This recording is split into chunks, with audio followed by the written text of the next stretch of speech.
This full moon, I interview Mason Taylor, CEO and founder of Superfeast and a self-proclaimed scallywag herbalist with an expertise in Daoist Tonic Herbalism, a spiritual science of thousands of years old, helping people to use tonic herbs to improve the quality of their aging, their health and vitality over life, with the ultimate purpose of being able to reach spiritual maturity in old age. With the incredible rise in popularity of adaptogens over the last couple of decades, Daoist Tonic Herbalism has really found a foothold in the hearts and minds of Western herbalists and naturopaths. You know, herbs like Schizandra and reishi, astragalus, cordyceps, all these amazing tonic herbs that we're using more and more in Western herbal practice have their origins, their roots, their history, and their story in Daoist Tonic Herbalism. Good morning, Mason. So lovely to have you here. And I'm really excited to have you here to explore the aspect of sacred herbalism that is Daoist tonic herbalism. I know that's really deeply a part of your business and your life and your journey to this point. So yeah, I'd love to hear how you came across Daoism and Daoist tonic herbalism. Yeah, thanks so much for having me. I came across it when I had a bit of an embodiment moment while I was traveling in South America. And I'd had my first real experience where I was on a bus and I felt myself really drop down into my body and feel like a fork in the road, as we probably all felt, or whether I just continue to go down and cross my fingers and hope I'll be healthy by, if I work with institutions of health and practitioners versus like I really felt that distinct path of like some pretty profound engagement with my body and engagement with what I'm going to have to do if I don't want to just be crossing my fingers and hope that I'm healthy, especially when I'm older. For some reason, I was always really like I thought a lot about how I was going to be when I was 80 or 90 because I've seen both my grandparents degenerate and few other people around me, and like since like 14 there's really distinct memories of that really bothering me. And so when I got back from South America, I dove into a bunch of the fun extreme health worlds and just like really turned my life around in that way. But then I was getting into herbalism. I just knew that herbs were going to be a big part of whatever it was I was trying to do. I had a bunch of symptoms that I wasn't really interested in them. I was young, so it's easy to ignore symptoms, and I had enough of like energy in the body just to bypass them. And at that time, so when I was getting into herbs and all I could find were herbs that were like that had um, just like really strict definitions, like really like left brain definitions of what they did in the body and what systems they worked on and what symptoms you'd use them on. And I was just really disenchanted by it. Not that I was like, great, I know I need that. I loved working with herbs for that, within the clinical setting, and I loved learning, even like about adaptogens. Then I was like, oh, it's like super fascinating, and my mind was really tickled by it. But I was still like, no, I reckon I just need something else because I wasn't really worried about any symptoms or anything that was wrong. I was just like, I kind of wanted like, I think I wanted that like Harry Potter moment when he just thinks he's a muggle, and then all of a sudden, like there's like in the space of a day, he's told he's a wizard. He's like sitting in a castle. He's told he's gonna like be learning magic, and there's just that scene where he's sitting in Hogwarts going, shit, like magic's real, and then my whole world was like turned upside down, and so that's the best I can describe of what I was looking for. And I went to uni, and I just bought every book that had been recommended to me. And I kind of stumbling across Ron Teagarden at the time because he got brought into a little bit of that hectic raw food longevity scene that was like the hub in LA was there. That whole crew will like, out drinking, wild water. We'll getting like, there was like extreme cleansing, Dr. Kassar kind of like deep parasite cleansing. Like it's so fun. And then Ron Teagarden and then like I just started hearing him talk about tonic herbs and some videos. So I ordered his book and a couple of other books on the subject of Daoism.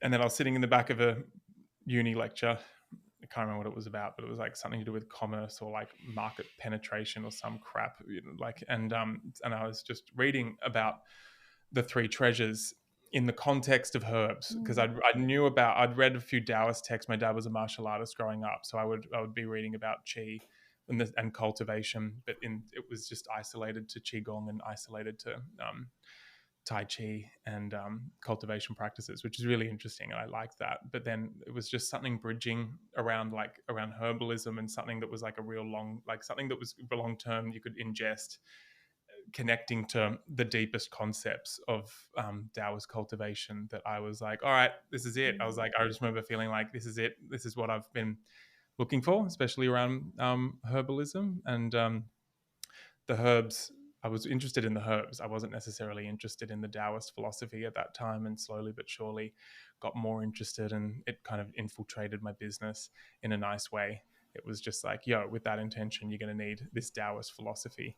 And so Superfeast and Daoism started getting married in that sense. And that slowly began my process of learning more and more about the Tao. But I was able to relate to the three treasures of Taoism, not through theory and necessarily even through my body, but through herbalism and through protecting and cultivating aspects of the treasures of the body.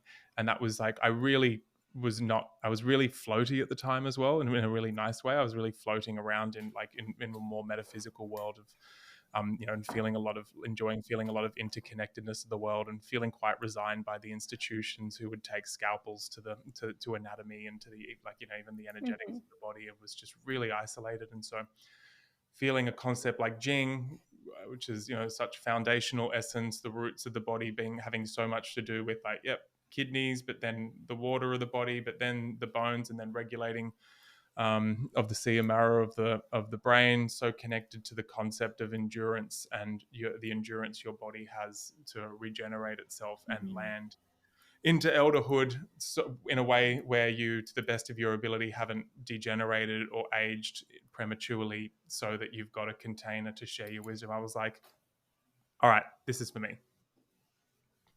Awesome. So just for the audience members who don't have any TCM conceptual knowledge, talk us through the three treasures. It's Jing, Shen, and Qi. Is that right? Yeah. And so I'm just going to really keep it in the context of like classification of herbs and the treasures in the body. Great.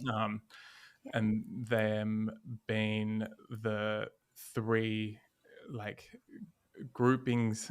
There are big groupings of energies and functions of the body and aspects of the body and aspects of the spirit. So it's essentially like a categorization of particular levels of chi and levels of energy that we can that correlate to deeply with aspects of the way the universe is made up. So you can say as well, like the Shen is heaven, Qi is the human, and the Jing is the earth. If you ever hear people talk about heaven, earth, and human. In the body, so that's essentially, you think of the things that if we're going to have a successful life, or and in using that broadly, we don't know what success is, or like smoothly arrive at our destiny, we want the three treasures to be guarded and not leaked by lifestyle, by getting by getting distracted and living excessively, or not excessively enough, and everything in moderation, including moderation. But the Jing is the foundational essence. It's like it's if you imagine the body without any animation, and you're just looking at the genetics, and you can see how much essence is sitting there within the bone marrow and within the kidney essence, how much power it's got left in there. Like kind of like the wax of the candle is the best analogy that the Taoists have brought. You're just looking at it. You're looking at it pure potential. That's the Jing. So how you can see some people have like really strong constitutions, really strong Jing. You can look at it really objectively and look at a lot of markers and be like, yeah, we can kind of assess that this person's going to be able to arrive into older age and not be susceptible to degeneration or exhaustion. They're going to be able to maintain healthy libido, all those hormones that are able to to take them through big life transitions. That's Jing. Your bones aren't going to degenerate. That's your Jing energy. So it's your potential to keep the foundations intact. Now then, if you take that that inanimate potential, bag of a body, and then you start sparking some metabolism into it and sparking some chi into it and some that electromagnetic um, anatomy coming into it, kinetic energy. All of a sudden, you can start to bring it to life. Animation. Animation, it's a chi animates, and that's a treasure. Your capacity to animate yourself is essentially, you can have all the potential in the world, but if you don't have the ability to animate it enough and bring it over, big humps in life, or through big challenges. And I think that's a big part, the practitioners listening would be working with people so intimately when they're going through these huge challenging times in life, and be like, oh gosh, I've just really got to get you over this hump and make sure that you aren't physically destroyed, let alone mentally destroyed. And so, yes, we need a good Jing foundation, but then the Qi, which is a lot of the more chop wood, carry water, the basics of that real, ensuring that you've got the really good basics of lifestyle in place. And you're also, psyche comes a lot, into that, and making sure you're making the right moves psychologically and making the right shifts in life, and taking the right herbs, and eating the right things, and getting enough of the basics of sunlight, so on and so forth. You can track that you're going to have enough of, you're going to have enough vitality and animation and chi, and the ability to produce that chi daily to keep on going, not enter into a fatigued place where you're just like, I just can't do anything else, but have that little bit, have that extra hour in the day to go and have a hard conversation, or work on something that's more of a dream rather than something that's more of an obligation. That's the energy of chi. You can think about that over like 80 or 90 years, how important it is to be able to animate the potential of your body. That's chi. And then Shen is the final, spirit, personality, the expression of personality, that deepest, more infinite aspect of ourself that's figuring a way to express itself really effectively. All ensuring that the whole intention is to ensure that our Shen is really integrated. The heart-mind connection isn't still peppered with impurities and delusions when we're older, so that we're like rad people who are like not assholes projecting all our crap over everybody, which I think is a really unifying intent that is like, it doesn't matter what herbal tradition or healing tradition, it's always the same thing. Maybe they don't say don't be an asshole, but like that's like how I see, that's how I everything is committed to that. So when I teach a class on reishi, I do a herb course which is all based around heart perception and discovering plants in that way. And there in the reishi class, I actually have a long quote from Ron Teagarden, and then I quote you saying, Shen makes you less of a jerk, which I think really sums it up. Oh, really? That's I so found fun. that, I think, on wow. I think it's from a podcast on reishi that you did or somewhere. I just thought like that sums it up so beautifully. And I love what you said, that as we age, the Jing, we have that foundational capacity, or our DNA, or our kind of like reserves, right? Having plenty of Jing and not wasting our Jing is what supports us to age really well. And ideally, and the Jing will steadily wane over our lifetime, just hopefully nice and slowly rather than dramatically. The chi waxes and wanes with the day and how well we're sleeping and eating and looking after ourselves and doing exercise, right? And then the Shen ideally will steadily increase as we age, right? So the kind of, in my mind, the old lady I'd love to be still has enough animating force to engage in life and in the world and in my family and in my community, has enough Jing to not feel terrible, but has a whole lot of Shen that's been steadily cultivated, that wisdom and that clarity of that sweetness of heart that old people can have when they've been engaging with themselves and their spirit in a meaningful way. Yeah, I was like reading this and reading Ron Teagarden's work and bits from George Lamoureux, and then starting to read the Ben Sao Jing, which is the classical text, the original Materia Medica that we still have access to anyway. Like there were others that we didn't make it, but the Shen Nong Ben Sao Jing, having that the three classification of herbs is lower herbs, middle herbs, and upper herbs. Interesting. Like that, just hearing that, this, seeing superior herbs and all of them go, why would you? And of course, there's other places where ginseng and schizandra, like reishi, they have all these incredible clinical applications as well, and they exist within these materia medicas. But for seeing them, the commentary of them going, yeah, if you take reishi over long term, you'll have lightness of the heart, more ease sharing light. Your body will be lighter. You'll have less trouble not aging premature. I'm just like, what the heck is this? Like, it's really, I know a lot of like institutions are really, that's really, they're like, oh, don't go to the Ben Sao Jing. It's really not that, complete. And, it's really vague. You're like, yeah, how else do you want to talk about like, a 6-decade journey with herbs? It has to be vague, because it's really difficult to get specific of how those herbs are going to impact you when you're 20 versus when, if you're still taking them at 70 or 80. That's like, there's a poetic vagueness, and I loved it. There's an interesting difference there in especially the Daoist Chinese herbalism, but Chinese medicine in general and in the West. And I think it's partly our social, cultural difference as well, right? So in the West, we don't talk about healthy aging. It's like we talk about aging, managing the symptoms of aging as people get older and they have cognitive decline, et cetera, et cetera. But as young people, we never think about how we want to age. It's actually really rare. So it's interesting to me that was a preoccupation for you, because it's quite countercultural. It's almost like the average Westerner just pretends they're not going to age, and they get to 40 and feel shocked and like horrified and dismayed that suddenly they are aging, because our whole culture doesn't value the elder, right? So an elder is something that is kind of difficult and annoying and needs to be kind of like managed and medicated and put somewhere where they won't interfere with the actual running of life, which is done by young people and the middle-aged, right?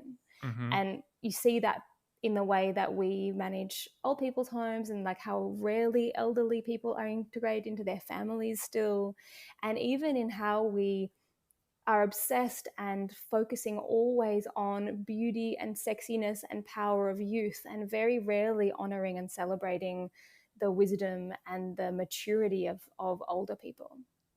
If I look at Instagram, you just have youth, youth, youth, youth, youth, youth, youth, youth, tight buns, tight buns, tight buns. Where are the elders that are demonstrating what healthy aging is and what, a ripe and rich shen is? Yeah, and there's so many. My mind's going in so many directions. This is like, because it's such a. I had so many really, I think, integrated intentions when I got into this, in terms of where I wanted to land and how inspiring I felt it. Like with having the capacity to like even like get a little bit of a tree climb with a great grandchild, like how inspiring that would be to have like a little bit of pace on you, running up a hill or kicking a footy.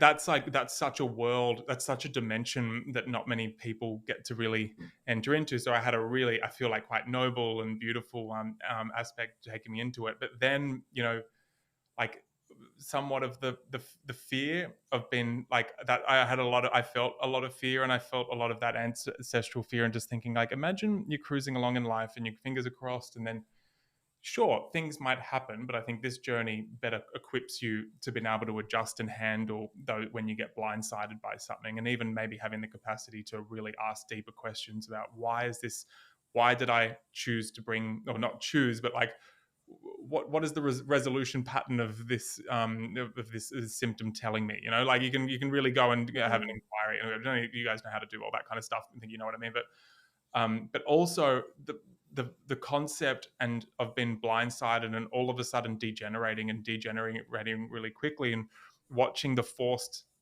acceptance of older people go through that, and watching them not being able to accept it, but become just, I don't know, they just became really unengaged, and just like it really, and that annoyed me. We talked about, we find that older people annoying, and it's like, oh gosh, this is such an inconvenience, and because it is, and it's like, why, like, and I really felt that as well. I really felt annoyed at, I don't feel this way, there was a real big projection, I don't feel that way now, but like I felt really annoyed at society and older people, like people letting themselves get to that point and relying on institutions and relying on their children and relying on siblings, even though I think that's a healthy thing. I'm just kind of letting you know where I was at, like the excessiveness of it, I guess. Mm. And knowing that also how much they must feel like completely out of control of just like, holy shit, I've just like kind of knew this was coming, but didn't really know how to prepare for it, didn't really know how to go through cultivation, didn't have the information available to me. Working with these herbs is taught me a lot about, yeah, it taught me a lot about that. Mm. I love what I'm hearing there is that, Daoism and Daoist Tonic Herbalism in its essence is around a sacred spiritual practice, right? So it's like, again, related to this aging question for me, there's a lot of emphasis in Daoism as I know it, and I know it, moderately. I've read some beautiful Daoist texts, but I've never actually encountered the living tradition of Daoism. So there's this almost what from the West seems like a preoccupation with longevity, right? Like a kind of living well and living late, but there's a purpose inside that that's really beautiful, which is around having a long life of vitality so that you have almost more time to cultivate your deep soul and your sacred connection to life. And that's Yeah. looping back to the Western aging thing, right? There's an absence of a purpose for why we would bother taking care of ourselves and living long and living well, because the only thing that's really offered to us in our culture is gratification, and gratification gets less interesting the longer you're doing it, you know. Oh yeah, it's a funny thing, like that the multidimensional nature of being a herbalist, or being like what I call myself a scallywag herbalist, because I really got the download early to stay in an extremely decentralized place, working with herbs that belong to the people, while then also Mm-hmm. making sure I have a lot of chats with people who are like really deep in the clinical side of things. Mm. The thing about these herbs, the multidimensional layering of meeting people and gratification, that's the other thing I've really struggled with, is realizing that people are at a place of gratification. And so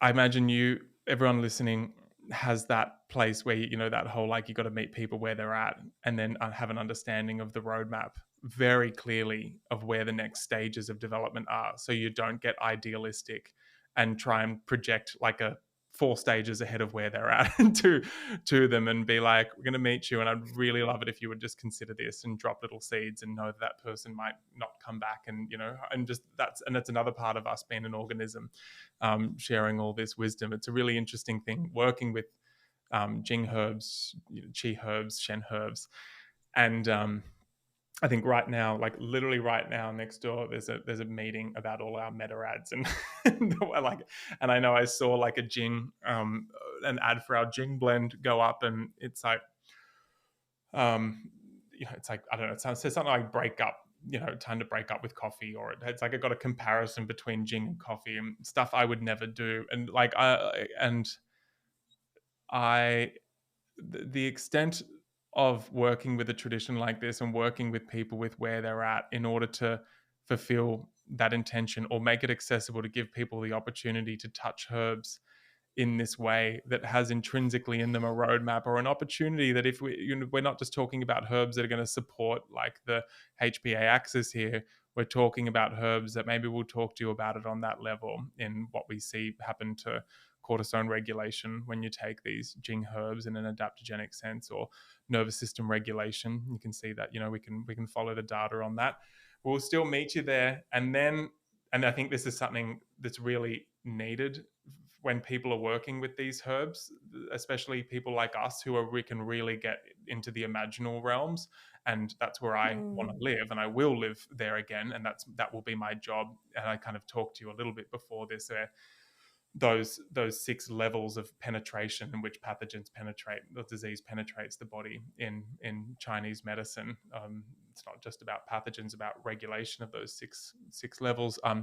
That's how I relate to the level of person coming into our orbit in the business. But Mm. outside of the business, I think it's really important to be able to walk interdimensionally with these herbs, because the herbs also don't really give a shit, I don't think, about like us just wanting to live within the comfort of always going into the deepest depths of Jing, and that's reserved for like that sixth deepest layer. Than when I talk to people Mm. who are like that, when I talk about how we are connected with the primordial pulse of essence and Jing and potential in this universe, and you can feel there's like at at conception, it's not only our parents but also almost like a mystery dropper of Jing essence coming into our own body, where you can see people who have really two parents that have weak constitutions will have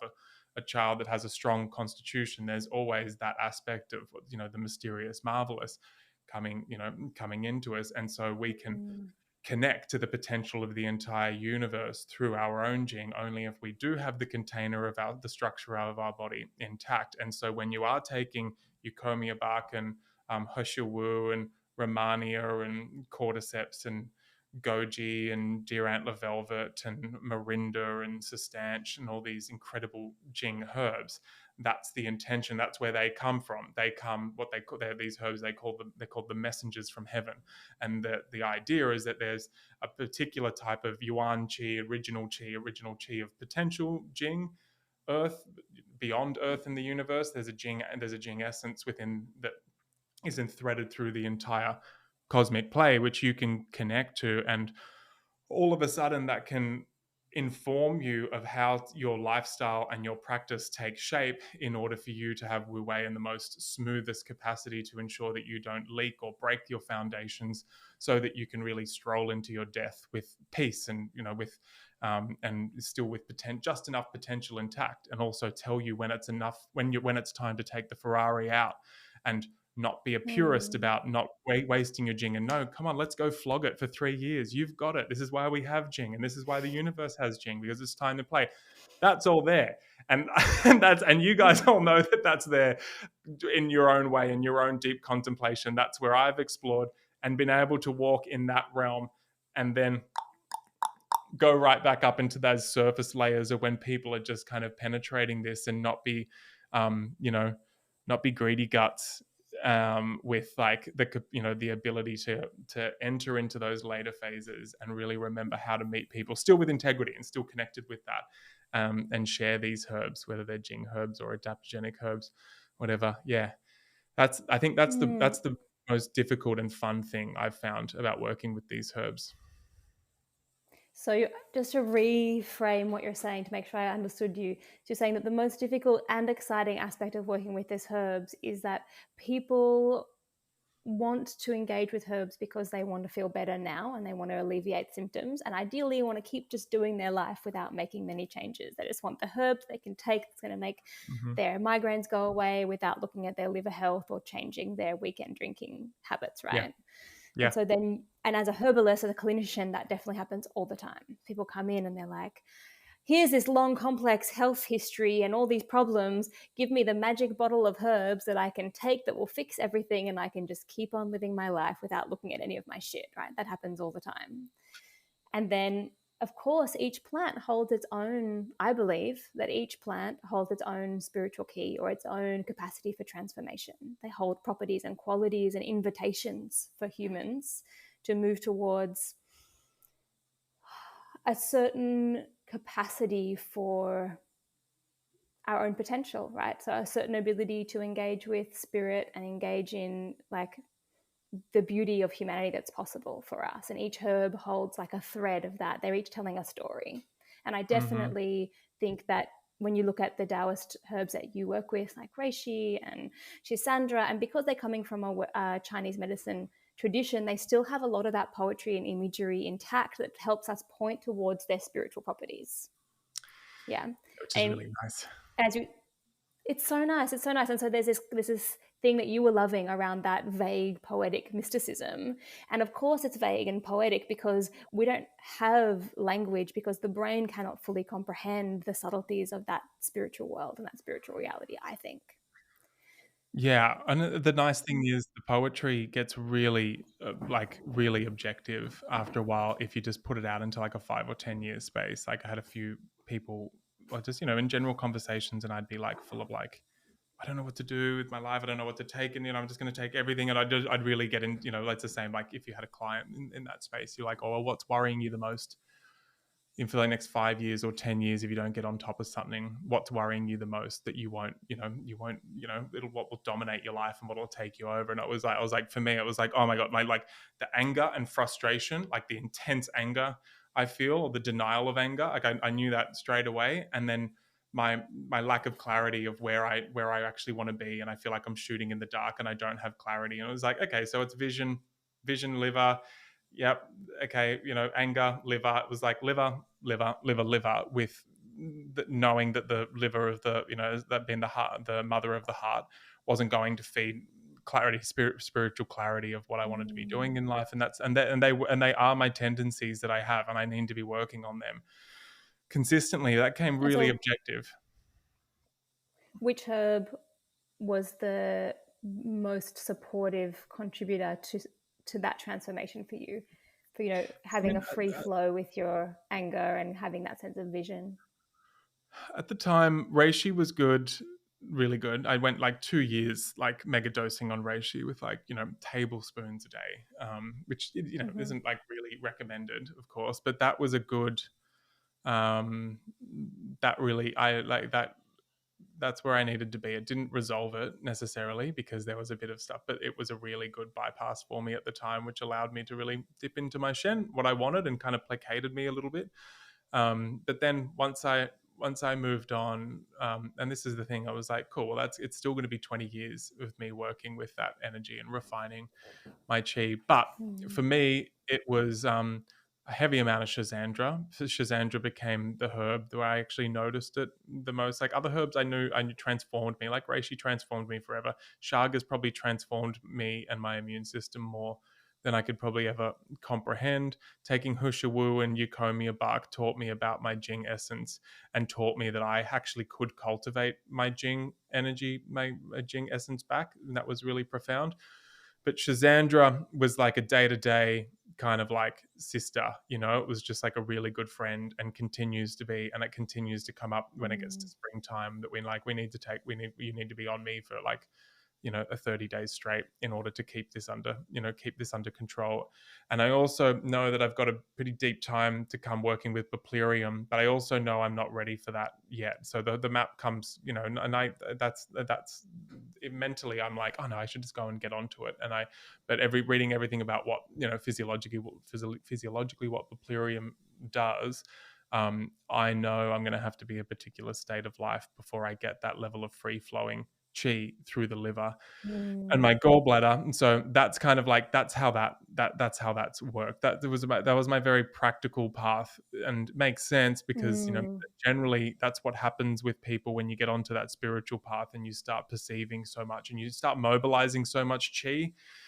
You're doing plant medicines, and or yoga, and you're getting these cathartic experiences that are just releasing these trap pockets, which are releasing particles and releasing stuff in the body, and you've got so much to process physically, let alone just handling what occurs when you start getting momentum in cultivating chi. At some point, that's going to hit the bottleneck of the liver gallbladder, and you're going to have enough.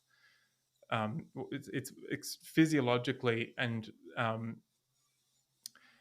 it gets pretty metaphysical, but let's say like you need enough function within that organ system to be able to smoothly distribute where that chi goes. Mm. And if that organ is working really, if that liver wood organ is working really smoothly, which the Shazandra was a big one to support me in doing that, and hence why Ron Mm. Teagarden and his teacher recommended people go on 100 days of Shazandra before they would really step deep onto like a initiation path of the tonic herbs or go on like a deep Mm. retreat, because otherwise you are just going to hit that bottleneck, and that's That's really really interesting frustrating. around. Yeah. Yeah, yeah, just I actually really love that framing for psychedelic plant medicine work, and I see this a lot that people have these cathartic journeys, and there's a sense of release and relief, right? Like, oh, thank God, all the stuff that was stuck and blocked and in the dark has been stirred up, and come to the light. So I feel a lightness and a flow. And just on a physiological level, you know, you have actually liberated toxins from the body, and then the liver has to process that. Your detoxification pathways have to be functional, Yep. or they get stuck again and sometimes somewhere else. And so that's like a frustrating experience. And that translates for me totally on that psycho-spiritual level of have all this sense of insight and clarity, but then that has to be channeled towards an actionable vision that actually changes the way that you live your life, or what was the point? And it's cool looking at, And like, then, when you look at the superior herbs, you see they're mm, all, every one of the tonic herbs is essentially an adaptogen, which is like really rad and makes complete sense. Except for a mm, few of the liver herbs, like Buplerium, Pearl. Valerian.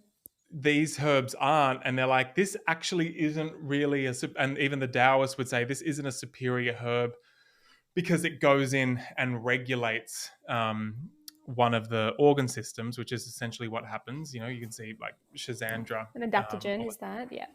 an adaptogen or a superior herb, like, okay, like Husha Wu especially is going to regulate the kidney water and regulate the liver wood. Mm, When you say regulate, the yin yang of that moves through chi, that moves through that organ system, is transforming smoothly, and with the smooth transformation of chi, we have smooth transitions, and the most virtuous aspects of ourselves can emerge. And that's why we take these tonic herbs, and that's why the Taoists would take these tonic herbs along in their cultivation practice, because they're doing very advanced transformation of chi and perception of chi, and the herbs were the ultimate supporters of that practice. But Buplerium um, doesn't do that necessarily. It just works to, like, in a somewhat unidirectional way to support the smooth flow of chi through the liver and through the through the gallbladder. liver. But it's such a master of doing that that it's essentially seen as a superior tonic herb, because when the body has that, it's only one way you need that function to go, and it's better when you're doing Mm. cultivation practice. Maybe not when you're And not doing any of that. unless you're really depleted, and then there's too much flowing out at that point, right? And so if someone is Which is, eating really poorly, really yeah, unwell, etc., then that person yeah, needs clinical attention and not throwing sure, yeah, herbs of cultivation at themselves. And so that's like, it's a really yeah. good distinction, and it's one I've really had to try and get out there, as well, like, like, get out there to the community. But it's because it's so good at doing that. It's seen as a tonic that can penetrate all five of the major organ systems, Mm, because when you have a smooth flow of chi going through, there's such a smooth distribution that there's such efficiency and capacity to cultivate kinetic energy within the organ systems, that it's like, that has to amazing. be a superior herb. Yeah. Yeah, I've actually just been thinking about Biflurum. I don't use it very often, but I just prescribed it for a client who's entering perimenopause. It's amazing. All of a sudden, I have this whole group of perimenopausal clients, and I'm not sure if it's just because I'm starting to get to that age where my community is kind of going through that transition. But in clinic, you do have waves of things. Like I had 3 OCD clients like come and see me in 1 week. It's like I've never had an OCD client before. It's Wow. interesting. And so this one client who's entering perimenopause has a really healthy lifestyle, but a lot of anger and irritation and irritability. And there's like her face looked really stagnant, and doing all these beautiful, nourishing practices for herself and essentially quite strong and healthy. But there was a sense of like, I'm just so angry, and also a real confusion around. She just finished studying Western herbal medicine, and her kids are all teenagers, and it's time to kind of start a new business and a new vision, and not being able to access that. So in a class that I was teaching that she actually was in, people were taking mugwort. Mugwort's a really powerful plant um, that does have a really strong connection to liver and dreaming and vision. I think if it was a Chinese herb, they would definitely talk about it as being connected to the hun. And people didn't know what they were taking. I teach herbs blind, so people get to practice heart perception without the Nice. mind getting involved. It's really powerful. And then people start to trust their own heart perception because they're sensing these things coming together as a group, discussing it, and then we're learning about the herb. And they're like, oh yeah, I noticed that. I noticed that too. Like, wow, go me with my heart perception. Yeah. So in Isn't the that Mugwort week, throwing all the words out when just like that? That's, I mean, I just like so stake in the ground. Sorry for interrupting, but just like I've just put the Secret Teaching of Plants book on my desk, just ready. Like I'm gonna like once we're kind of through this transition, I'm gonna make sure I go to the back and remind myself of that like that 30-second going through. I want my customer service team and the reps to especially be out doing this. Is like again blindfold, not know what it is, but touch it, smell it, pop it on the tongue, and just hold that perception for 30 seconds, and then really, I don't know how you teach. I'm just kind of remembering that, when I went through that Yeah. practice, and then watching that transfer of information go from heart to the mind, back down to the heart, so on and so forth. Like isn't it wild as well when you back it? Because I don't find many people back it and in going, all right, let's write down what words came to mind, what clinical words came to mind, what aspirational words came to mind, and you go and reveal what it was, and you're like, see, you were bang on. You were, that's anyway. I love it. I love hearing that. Yeah, well, I actually started teaching that before I'd ever read Plant Intelligence, and I was reading, be like, oh my god, like it's so nice to feel. Then you're like, oh, I'm in the right flow here, And I teach it for a week, so 5 drops of tincture 3 times a day, way below the dosage that science would tell us is active. And people been like on the mugwort week, like was having all these visions for my life, something I'd never picked up on before. Yeah, it's a dream plant, but it's a dream plant in the also dreaming into your life and being able to access vision and inspiration. And then it was all women in that group, right? And so I get to learn about plants through those processes, and people are taking them for 1 to 2 weeks before, and taking notes every day and doing an attunement. That exact thing, taste it. What do you taste? What do you feel? What do you see? Where do you feel it in your body? What comes up for you? What feelings? What thoughts? And taking notes. And then at the end of the week, having a distillation. So it's quite a structured process, but I'm a structured Virgo kind of person. And so I really enjoy bringing together the imaginal heart work with like a kind of quite scientific structure. It's really I fun. think it works hand in hand. I mean, I think that heart perception as well, and of course, and then like it's in a workshop, it has to be structured, and then everyone knows that that's a part of their their nature contemplation, their capacity to stay in communion, and so on and so forth, comes from their time in nature. Yeah. Just that's the decentralized way. But then matching that with like hardcore clinical knowledge, hardcore scientific knowledge, like Western, Eastern theory, like patterns of diagnosis, patterns of, understanding patterns of symptomology, watching those two worlds meet. Oh, it's so great.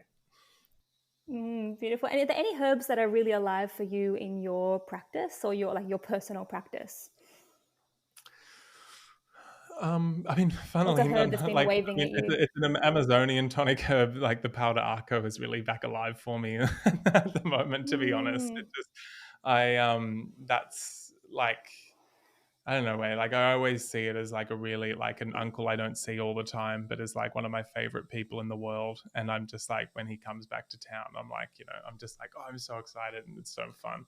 That's how I kind of feel about powder arco. It's like, I mean, yes, all the the work that it does to create conditions that put the fungal ratios into something that's more like harmonic. mm, I find I only need it as a top up. I don't think it's like I don't personally need it as a tonic, because it's like it's regulating at that point, and it's like, cool, you should be able to, with lifestyle, keep your body in a place where the fungal world is like kept in harmony.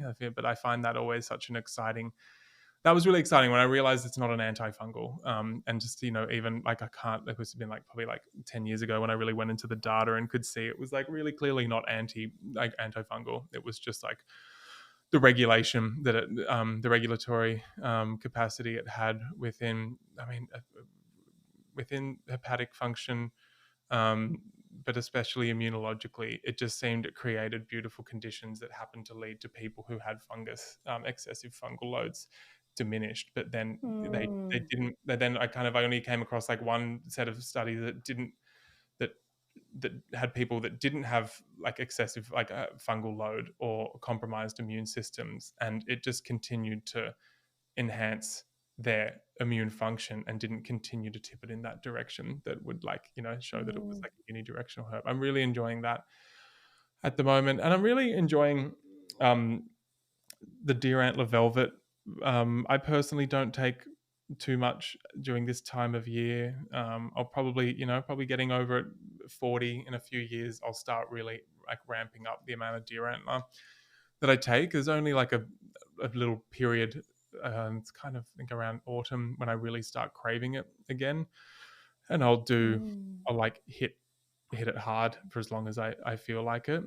But I think we're also like at Superfeast has just done a little thing push just to get like people's stories about deer antler, because we really like focusing on it for Valentine's Day. It's a good opportunity for us to like talk about it again, because there's never, other than reishi, the transformations that people go through. But when the transformation of like the restoration of Jing, and people restoring capacity that they thought was lost maybe for the rest of their lives, and how quickly it gets restored. And it's like the association of libidos there, but they're never like, oh my God, it's just such a good libido herb. They're like, not only is it like the libido, I feel like I was taking all the nootropic herbs, and so I could like, I could get quick focus bursts, and I was doing ice baths, and that would make me think clearly. But it's like they understand the nature of the first time, that there is something that regulates brain function and is fueling it, and there's a way to do it with a sustainably, and that's going to,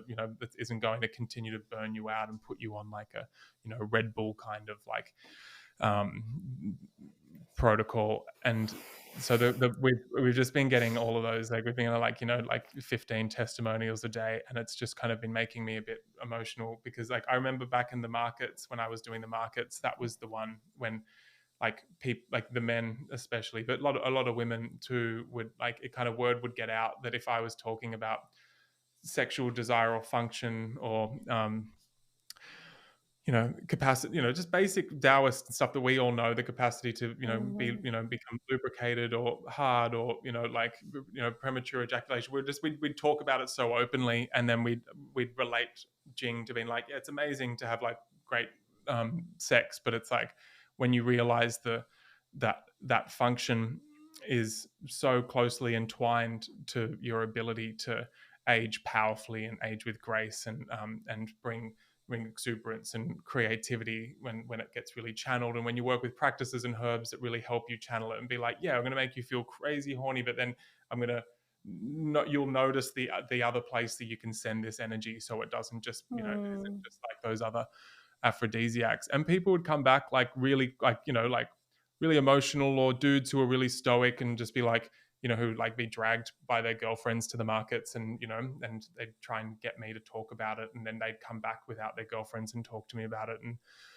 I was just like, yeah, cool, let's try it. Who knows what happens, but it's a good herb. If nothing's working, plant Jing herbs aren't working, you've gone to all the practitioners, it would bring people back to life. And people, those guys would be really like, thanks, man, that was like really starting to worry me. And or like, people, guys come back and like, yeah, I had a lot of tears and a lot of like good moments, like a lot of women, a lot of like menopausal women who were just like, oh my God, like it's tank's empty, I'm not going to do it. It's like, quick, let's get you onto these, onto this. And all of a sudden there's enough in the tank to get them over that initiation cycle. It's like, yeah, it's just such a beautiful herb when used correctly. So I'm a bit prone to yeah, like loving up deer antler at the moment. I love that.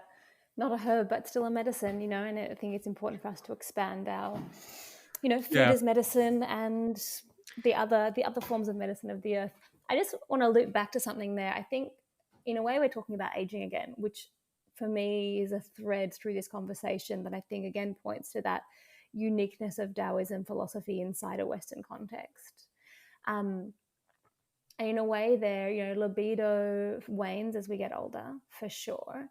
But the libido is like, it's like a flag, a warning flag, or it's like the first thing to go when we don't have the chi that we need to continue operating in fullness in our lives, right? Because we don't need to have sex to live. That's you have to be able to have kids occasionally. Yeah, it's the first warning sign, yeah. And I think, and you said a few times, like when the tank's running on empty, and definitely, I didn't used to drink coffee since having a child, my own depletion through that process, and then brain fog and not enough sleep and that sense of running on empty, suddenly coffee is part of my life. Not the best choice, right? I'm going to be like, hands down, not the best choice. But there's something there that a very unusual and very wise friend of mine who has chronic fatigue said to me once, who does amazing conservation work, like probably the most successful one of the like handful of people in Australia who've done the most for conservation of the environment.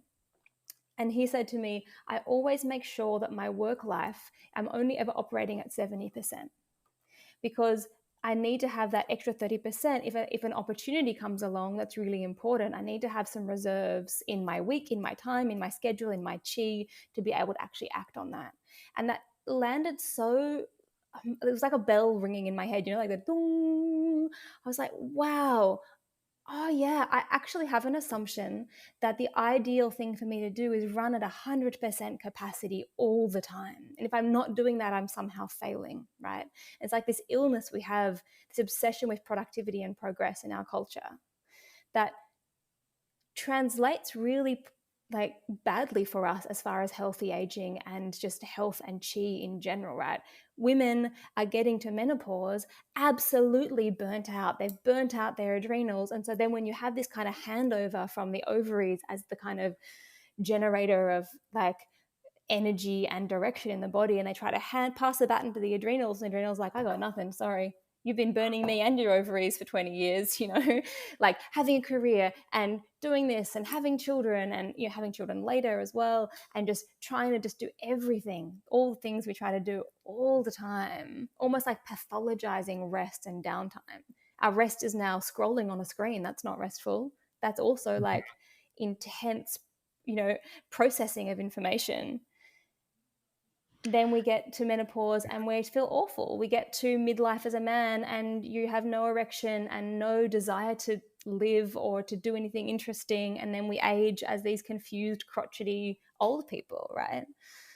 What would it be like to take the medicine all the way back to that and be like, yeah, tonic herbs are really great for supporting us to fill up our tank. But we also need to be looking at the social pressure and the inner pressure we have to run at 100% capacity all the time. Yeah, I mean, there's so much to unpack there, and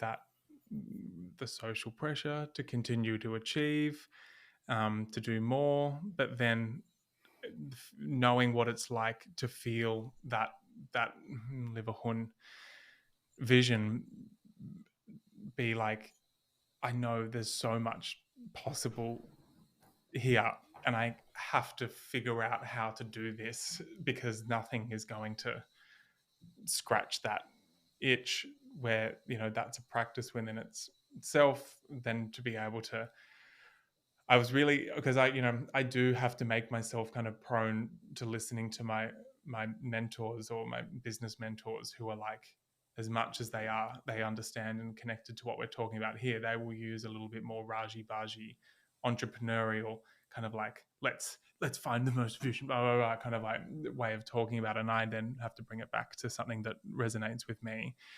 And that's something I think it has a lot to do with the Taoist practice, has a lot to do with these herbs. But like when you start getting a vision like this, you need to start getting very, very realistic about, first of all, does that vision, once that comes from the wood and then runs through the heart, fire, whether this is like, is this a real one, or is there delusion or misconception or something here that's like outside of ourselves, or cultural indoctrination, whatever it is, and then assume, then we land over into the spleen. I think that's where, and I can speak for myself and most of my friends who are either just doing their thing, who are out there trying to be like, do the not live a pleb life to be offensive, like they're on, and then but it's hard then to go into the earth and be like that intersection between or soil is actually, and that intersection between like the heaven and earth where everything meets.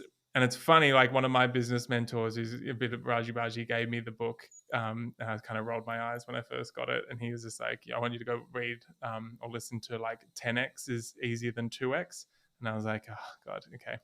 And and so I started listening to it, and I was like, and he goes, all this is about, we don't know what we're 10xing, we don't know what's growing exponentially, or we know that there's something we need to do to give our business or our clinic or ourselves the capacity to spontaneously go to the point where we're like, yeah, that's a 10x. And when you verse, like when you go, I just want to double something, I just want to, go slow, I just want to double revenue or double my impact on customers or whatever it goes. If you say, come up with all the ideas for doubling, there's like a bajillion ideas. You can come up with 20 things that you could possibly do. But when you say you want to put yourself in a position that when the wave goes, which I think kind of happened this year, there's like people who were on the energetic train of transformation and went through the shit last year. A train's left the station and like we're really like going at the moment. So you can feel the concept of it. But if you go, what's going to put me in the position to 10x? It's really only like one, maybe two things. So you don't have to make the decision between like 20 or 30 things you could possibly do. There's like only one real thing.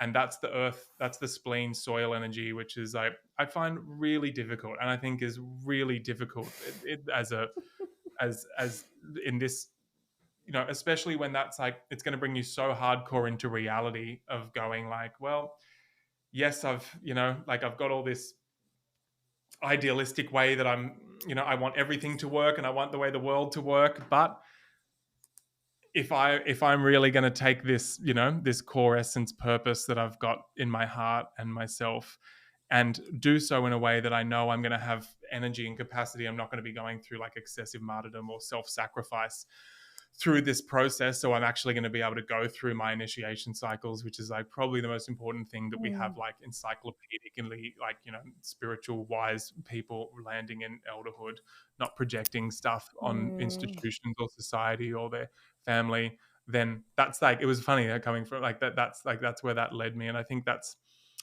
I know that's like everyone in listening to this is like, we're exploring this kind of thing constantly and like how to morally and ethically do things well.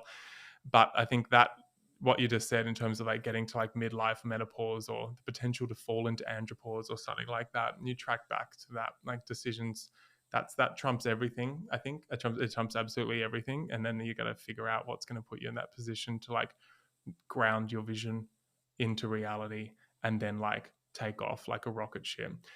Yeah, I think especially when it comes to this sacred herbalism stuff, again, I don't use that as an excuse to bypass ethics or morality, but that needs to be considered and integrated quite quickly. And then start, I kind of, so I talk a lot to my friends about, like, I'm sorry, I don't know if I can swear on this, but I use, just use that real, that ocker, just that, just, we're not here to fuck spiders. And I can't be around, like, I don't really spend a lot of time anymore around clinicians or businesses or herbalists who aren't willing to go through that transmutation and that journey with this, to especially if you feel it and you sense it. That's what happened the one time I met Ron Teagard, and I was like, I don't think I want to stay doing DAO herbs. It seems too hard. It's not organic. People are scoffing at me. They say it's pseudo spiritual Daoist bullshit. It's an excuse for me to use, non-organic. And he was like, if you can feel that invisible magic of DAO, you have to do everything you can